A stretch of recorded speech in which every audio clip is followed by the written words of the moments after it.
नमस्कार विद्यार्थी मित्रांनो, स्वागत आहे तुम्हा सर्वांचं आपल्या यूट्यूब चॅनलवरती। विद्यार्थी मित्रांनो, वैद्यकीय शिक्षण विभागाअंतर्गत नवीन पदभरती संदर्भातचा GR प्रसिद्ध करण्यात आलेला आहे। पाहूयात सविस्तर या व्हिडिओमध्ये या GR नुसार कोणती पदे आगामी पदभरती संदर्भातच्या जाहिराती अनुसरून भरण्यात येणार आहेत। त्यामुळे व्हिडिओ शेवटपर्यंत पहा, जेणेकरून तुम्हाला या पदभरती संदर्भातच्या GR संदर्भात योग्य माहिती भेटेल। तर पहा, शासकीय दंत महाविद्यालय व रुग्णालय नागपूर या संस्थेचे श्रेणीवर्धन व अतिविशेषोपचार रुग्णालय सुरू करण्यासाठी नवीन पदनिर्मिती करण्याबाबतचा हा GR वैद्यकीय शिक्षण व औषधी द्रव्य विभाग महाराष्ट्र शासन यांच्यामार्फत दिनांक 3 जानेवारी 2025 रोजी प्रसिद्ध करण्यात आलेला आहे।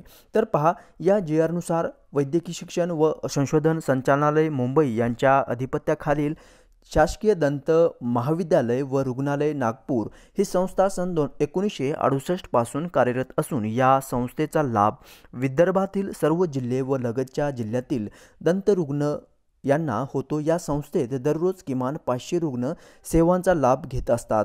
तसेच या संस्थेमध्ये अतिविशेषोपचार सेवा सुरू केल्यास तेथील पदवीपूर्व विद्यार्थी संख्येमध्ये वाढ होऊन अधिकाधिक विद्यार्थ्यांना उच्च शिक्षण घेता येईल। या अनुषंगाने या संस्थेचे श्रेणीवर्धना अंतर्गत अशी अतिविशेषोपचार रुग्णालयाची नवीन इमारती या ठिकाणी उभे करण्यात आलेले आहेत आणि त्यानुसार विद्यार्थी मित्रांनो नवीन पदभरती देखील या नुसार केली जाणार आहे। तर पहा, त्यानुसार नवीन डिपार्टमेंट देखील या ठिकाणी पदस्थापना त्यांची देखील करण्यात आलेली आहे।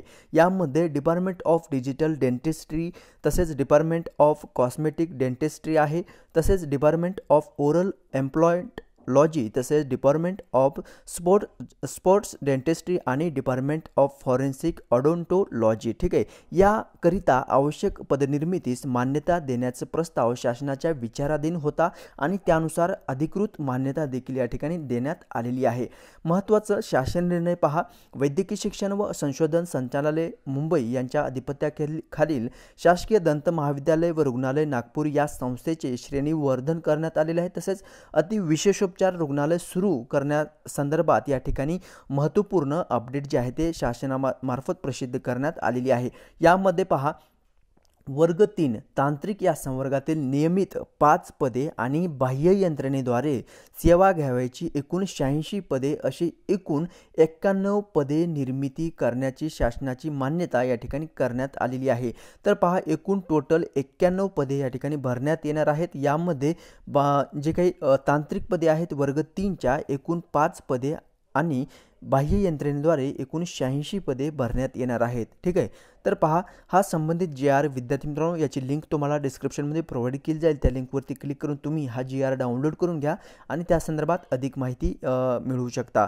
तर पहा, त्यानुसार कोणती पदे या ठिकाणी बाह्य यंत्रणेद्वारे भरण्यात येणार आहेत आणि कोणती पदे वर्ग 3 वर्ग क नुसार या ठिकाणी भरण्यात येणार आहेत। तर पहा, विवरणपत्र या ठिकाणी देण्यात आलेले आहे। यामध्ये अधिपरिचारिका अर्थात स्टाफ नर्स हे पद भरण्यात येत आहे।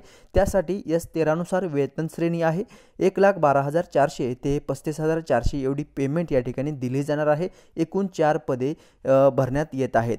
परिसेविका S14 नुसार 1,22,800 ते 38,600 एवढी वेतन श्रेणी परिचारिका या पदासाठी असेल आणि एक जागा या ठिकाणी भरण्यात येणार आहे। ठीक आहे, तर पहा, स्टाफ नर्स हे पद या ठिकाणी भरलं जात आहे, परिसेविका हे देखील पद आहे। आता बाह्य यंत्रणेद्वारे कोणती पदे भरण्यात येणार आहेत ते पहा, सहयोगी प्राध्यापक हे पद बाह्य यंत्रणेद्वारे आहे, एकूण पदसंख्या 4 आहे।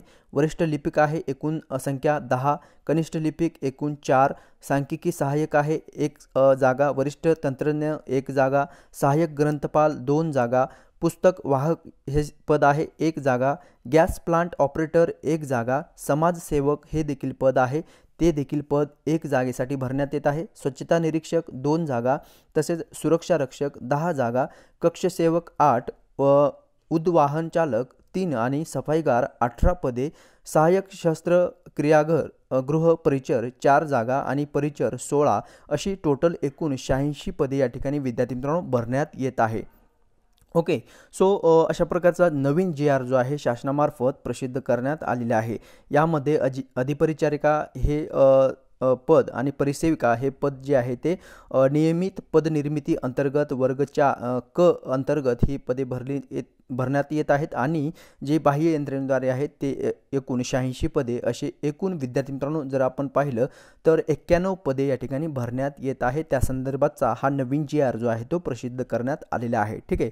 सो विद्यार्थी मित्रांनो आगामी पदभरती अंतर्गत नवीन जाहिरात लवकरच प्रसिद्ध होणार आहे. या व्यतिरिक्त तुमचे काही प्रश्न असतील कमेंट्स करून नक्की विचारायचं आहे. माहिती समजली असेल तर लाईक जरूर करायचं आहे आणि जर तुम्ही नवीन चॅनल पाहत असाल चॅनलला सबस्क्राईब जरूर करायचं आहे. कारण ज्या काही वैद्यकीय खात्यातील पदभरती अंतर्गत ज्या काही जाहिराती येत असतात अपडेट येत असतात त्या आपल्या चॅनलच्या माध्यमातून मी तुमच्यापर्यंत शेअर करण्याचा प्रयत्न करत असतो. तेव्हा भेटूयात नेक्स्ट अपडेट घेऊन नवीन व्हिडिओच्या माध्यमातून. धन्यवाद.